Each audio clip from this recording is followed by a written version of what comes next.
எத்தனையோ மக்கள் விரும்பினாங்க.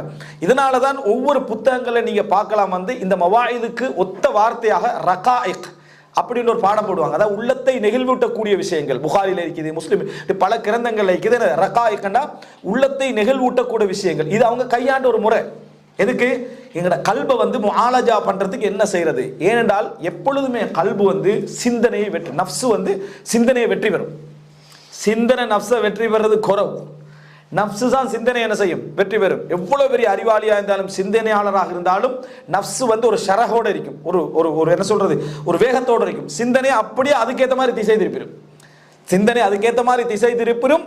அதாவது அந்த ஒரு சூழ்நிலை வரும் வரைக்கும். அப்பதான் நம்ம அறிவில் என்ன செஞ்சிட்டோம்? மிஸ் ஆகிட்டோம்னு விளங்கு. அப்ப நஃப்ஸுக்கும் அறிவுக்குமான போராட்டத்துல எங்களோட உள்ளத்தை நெகிழ்வுபடுத்தணும். ஏன்னா இது ஒரு வேகமா தான் இருக்கு. நெகிழ்வுபடுத்தணும்னா இந்த மவாயிதுகள், ரகாயிக்கள், அதை நம்மட காலத்துல எப்படி சொல்றோம்னா தர்பியா உரைகள். இந்த தர்பியா உரைகள், இந்த